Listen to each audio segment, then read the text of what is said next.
Hello everyone, Shri IAS academy में आपका स्वागत है। जैसा कि आप जानते हैं कि श्री आईएएस एकेडमी ने आंसर राइटिंग सीरीज की शुरुआत की है, जिसके अंतर्गत ऑलरेडी हमारे 675 पार्ट आ चुके हैं।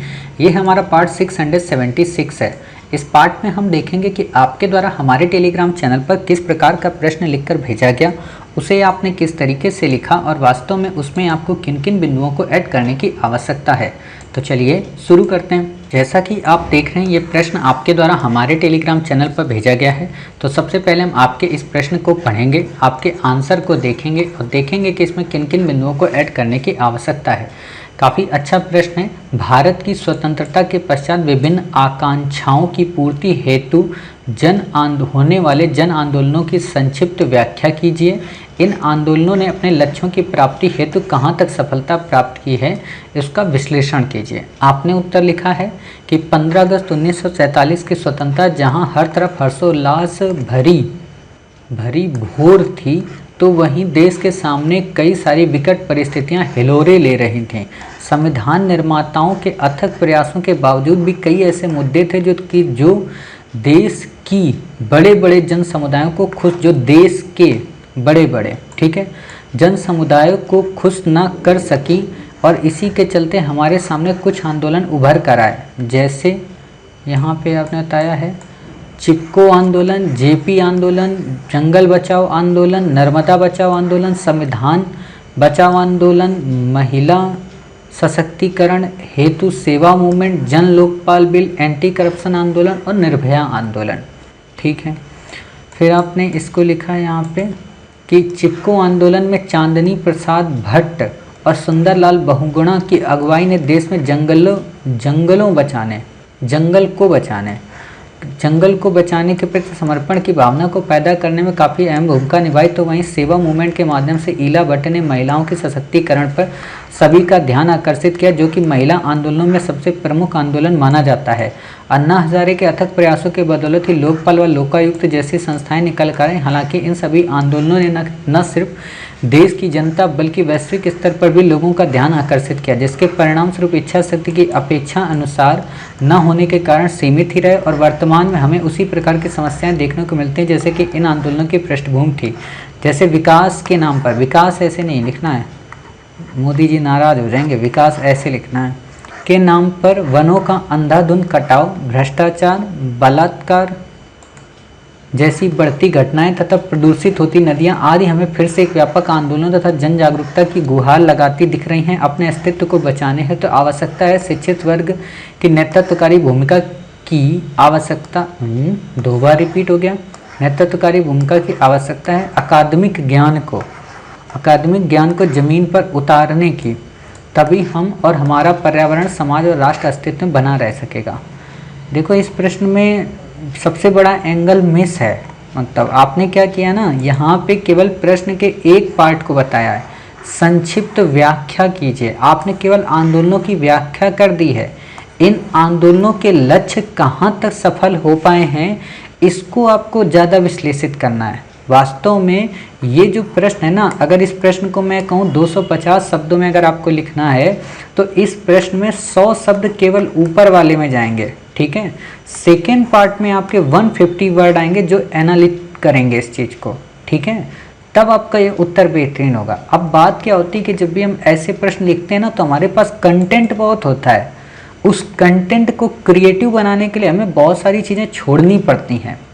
ठीक है ना, वही चीज़ें आपको भी छोड़ना है। आपको क्या करना है कि जैसे आपने बताया चिपको आंदोलन, ठीक है, अब आप क्या कर रहे हैं, इसमें हर एक चीज़ बताने की कोशिश कर रहे हैं कि चिपको आंदोलन की नेता कौन थी।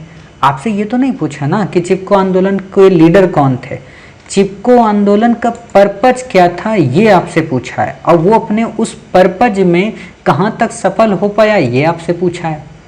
समझ रहे हो ना, ऐसे आपको बताना है। और जब भी आप ऐसा उत्तर लिखें कभी भी लाइफ में, जब भी आपको ऐसे उत्तर मिलते हैं ना कि भारत की स्वतंत्रता के पश्चात विभिन्न आकांक्षाओं की पूर्ति हेतु जन आंदोलनों की संक्षिप्त व्याख्या कीजिए। विभिन्न आकांक्षाएं कौन कौन सी, राजनीतिक हो सकती हैं, सामाजिक हो सकती हैं, आर्थिक हो सकती हैं और सांस्कृतिक हो सकती हैं। राजनीति में कौन कौन से आंदोलन, जैसे भाषाई राज्यों के गठन की डिमांड की जो आंदोलन शुरू हुआ था, श्री पोट्टी रामल्लू के द्वारा 1956 में फिर स्टेट्स बने, आज भी वो डिमांड बनी हुई है। ध्यान देना, मतलब ऐसी चीज़ों को ऐसे बताना है। जेपी मूवमेंट आप बता सकते हो, ठीक है। तो दो ये हो गए आपके। अब बात आती है आपकी आर्थिक मूवमेंट में। आर्थिक में एनवायरनमेंट भी आपका आ जाता है। तो विकास के नाम पे कौन कौन से आंदोलन हुए? चिपको आंदोलन, नर्मदा बचाओ आंदोलन, ये दो कैटेगरी हो गई। अब बात आती है सांस्कृतिक मूवमेंट। सांस्कृतिक का मतलब जो कल्चरल हमारी जो डाइवर्सिटी की बात आती है, जिसमें महिला सशक्तिकरण को आप ले सकते हैं, ठीक है। निर्भया आंदोलन को आप ले सकते हैं, समझ रहे हैं आप। ऊपर वाले में लोकपाल और लोकायुक्त के लिए अन्ना हजारे का आंदोलन ले सकते हैं। ऐसे आप बताइए, मतलब आपके दिमाग में ये फ्रेम होना चाहिए। ये फ्रेम एक्सप्लेन नहीं करना है आपको कि राजनीति का ये, इसका ये नहीं एक्सप्लेन करना है। आप बताते जाइए कि राजनीति की फील्ड में ये आंदोलन हुआ आज़ादी के बाद। अब यहाँ पे क्या हो रहा ना कि हम एक भूमिका दे रहे हैं। ये चीज़ें तब होती हैं जब हम कोई संपादकीय लिखते हैं कि हम उसमें एक पूरी भूमिका बताएं और फिर हम अपने उत्तर को बताएं। होता है ना कि हम पूरा बेस बनाएं। जैसे जब रेसर जब दौड़ लगाता है तो काफ़ी उस समय ट्रैक पर एक्सरसाइज करता है, ठीक है, अपने आप को, बॉडी को फिट करता है, पानी पीता है, हर एक चीज़ करता है वहाँ पे।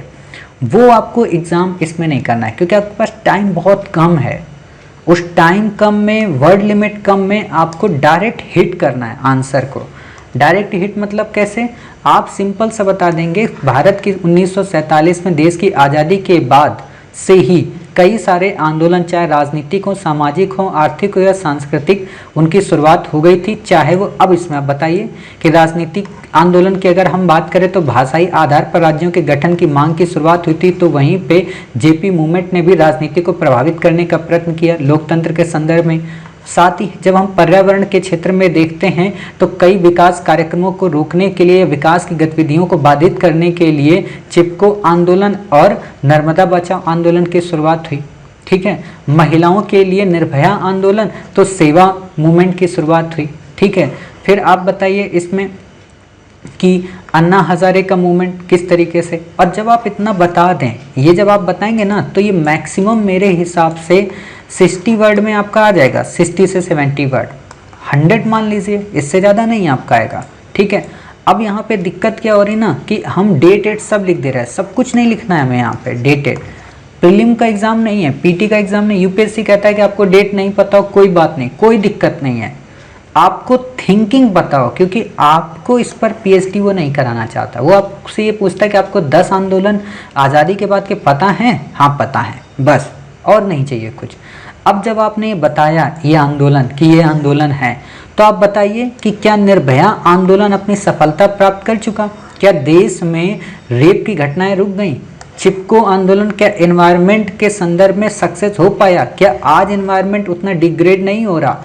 क्या जेपी आंदोलन जो डेमोक्रेसी के खिलाफ हुआ था, जो डेमोक्रेसी में डिक्टेटरशिप आ रही थी उसके जो खिलाफ हुआ था, क्या ये आज डिक्टेटरशिप को समाप्त कर पाया? क्या जंगल बचाओ आंदोलन से आज आदिवासी कम्युनिटी सेफ हो पाई? क्या जन लोकपाल बिल या लोकपाल के आ जाने से भ्रष्टाचार रुक गया? क्या महिलाओं के सशक्तिकरण सेवा मूवमेंट से महिलाएं सशक्त हो गईं? क्या संविधान बचाओ से आज संवैधानिक मूल्यों की बातें हो गईं? ऐसे आपको बताना है। मतलब सेकंड पक्ष एक तरीके का इसी को बेस बना के एनालिसिस करना है। और फिर आप इसमें बता दें कोविड-19 के पेंडेमिक को लेकर क्या मतलब परिणाम क्या हुआ जब हमने इन्वायरमेंट को इतना डिग्रेड कर दिया, हमने चिपको मूवमेंट्स पर इतना ध्यान नहीं दिया, तो कैसे इन्वायरमेंट के डिग्रेड हो जाने से ऑक्सीजन की सप्लाई रुक गई, कैसे आज हमारा इन्वायरमेंट पूरा प्रदूषित हो गया और नई नई बीमारियां उभर कर आ रही, कैसे नर्मदा बचाओ आंदोलन को हमने अवॉइड किया तो कैसे आज जल की समस्या बढ़ गई, किस तरीके से जेपी आंदोलन के बाद भी आज भी हमारी संवैधानिक जो संस्थाएं हैं वो कमज़ोर हो रही हैं, किस तरीके से निर्भया आंदोलन हो जाने के बावजूद भी आज भी महिलाएं रात में अपने घर से बाहर नहीं निकल पाती, आज भी कोई आसिफा तो कोई हाथरस कोई निर्भया आज कोई ना कोई इस चीज़ का शिकार हो रही। तो ज़रूरत है एक विल की, ज़रूरत है एक कानून की। केवल कानून बन जाने से इन आंदोलन को हम सफल नहीं बना सकते, बल्कि उन कानूनों का धरातल पर इम्प्लीमेंट आवश्यक है और इसके लिए ज़रूरी है कम्युनिटी पार्टिसिपेशन की, इसके लिए ज़रूरी है एडमिनिस्ट्रेशन विल की, जो कि इन कानूनों को, इन आंदोलनों को सार्थकता प्रदान करेंगे और एक नए भारत के निर्माण में इन आंदोलनों को प्रासंगिक बनाएंगे। ऐसे आप बताइए। होता यही है कि देखो इस ऐसे जो टॉपिक होते हैं ना, इस पे कंटेंट बहुत मिलता है, बहुत कंटेंट है मार्केट में, बट उस कंटेंट को कैसे क्रिएट करना होता है, ये एक सबसे बड़ी प्रॉब्लम आ जाती है। क्या लिखना है, क्या नहीं लिखना है, क्या छोड़ना है, क्या नहीं छोड़ना है, क्या उपयोग में लाना है, क्या नहीं लाना है ना, ये एक बड़ी समस्या। और जिस दिन आप इस चीज़ पर कमांड हो जाएगी ना, तो आंसर तो बाएं हाथ का खेल है, इसी पे तो कमांड करना है कि हाँ क्या छोड़ना है, क्या नहीं छोड़ना है, किस एंगल को पकड़ना है। और हमेशा एक बात मैं आपको बताऊं, जब भी आप प्रश्न लिखा करें, कभी भी प्रश्न लिखें, तो प्रश्न को पहले देख लें पूरा, लगभग प्रश्न को ही कम से कम 2 से 3 बार पढ़ें। प्रश्न जब आप पढ़ें तो देखें कि अच्छा एक बात ये कह रहा है, भारत की स्वतंत्रता के पश्चात विभिन्न आकांक्षाओं की पूर्ति हेतु, यानी कि आकांक्षाएं कौन सी थी, राजनीतिक थी, पर्यावरणीय थी, सामाजिक थी, आर्थिक थी, ये आकांक्षाएं थी। अब इनके लिए कौन कौन आंदोलन हुए, दिमाग में फार्मूला बनता गया। अब पता चल गया अच्छा इतने आंदोलन आए, और लाइन में क्या दिया, संक्षिप्त। संक्षिप्त का मतलब भाई साहब एक एक लाइन में बस बता दो, ना डेट बताओ ना टाइम बताओ, बस उद्देश्य बता दो। संक्षिप्त का मतलब ये होता है। अब आपने जब इतना बता दिया, इन आंदोलनों के लक्ष्य क्या थे कि एनवायरनमेंट पोल्यूशन को हम रोक देंगे, लक्ष्य क्या थे कि हम महिलाओं के प्रति हो रही घटनाओं को रोक देंगे, लक्ष्य क्या थे कि भ्रष्टाचार को रोक देंगे, लक्ष्य क्या था कि हम जो हमारी कॉन्स्टिट्यूशनल बॉडी हैं उनको सेफ रखेंगे, लक्ष्य क्या था कि हमारी जो पॉलिटिकल पार्टीज हैं या जो हमारी संसद है उसे सही से बनाकर रखेंगे, एक स्वस्थ प्रतिस्पर्धा होगी। क्या हम वो लक्ष्य प्राप्त कर पाए? ऐसे बताइए तो आपका उत्तर काफ़ी बेहतरीन हो जाएगा। जैसे सिंपल सी बात है कि जब 1956 में पोटी श्रीरामुलु के नेतृत्व में भाषाई आधार पर राज्यों के गठन की मांग हुई, तो क्या वहाँ से ये मूवमेंट खत्म हो गया? क्या वो मूवमेंट आज भी नहीं चल रहा है? आज भी नॉर्थ ईस्ट के लोग अलग राज्य की मांग नहीं कर रहे, आज भी खालिस्तानी अलग राज्य की मांग नहीं कर रहे? ऐसे आप बताइए, ठीक है ना। और फिर आप बताइए कि इन आंदोलनों की कितनी न्यायोचितता है। न्यायोचितता का मतलब चिपको मूवमेंट कितना न्यायोचित है, नर्मदा आंदोलन कितना न्यायोचित है, क्योंकि वो बता रहे हैं ना कि चिपको मूवमेंट इन्वायरमेंट के डिग्रेडेशन का पार्ट है। लेकिन इन्वायरमेंट और डेवलपमेंट के मध्य भी तो एक कोई विकल्प हो सकता है, क्योंकि अगर इन्वायरमेंट को प्रोटेक्ट करेंगे हम तो डेवलपमेंट हमारा ब्रेक होगा, और डेवलपमेंट को अगर हम प्रोटेक्ट करेंगे तो इन्वायरमेंट डिग्रेड होगा। तो इन्वायरमेंट के डिग्रेडेशन और डेवलपमेंट के प्रोटेक्शन, इन दोनों के मध्य में एक ब्रिज चाहिए, और वो ब्रिज है हमारा सस्टेनेबल डेवलपमेंट। समझ रहे? ऐसे बना के उत्तर बताइए, फिर आपका उत्तर काफ़ी बेहतरीन हो जाएगा। उम्मीद है आप समझ गए कि इसमें किस तरीके से पॉइंट को ऐड करना है, कैसे अपने आंसर को लिखना है, कैसे नए नए पॉइंट यहाँ पे लाकर उत्तर को बेहतरीन तरीके से फ्रेम करना है। और कोशिश ही करिए भूमिकाओं से बचिए।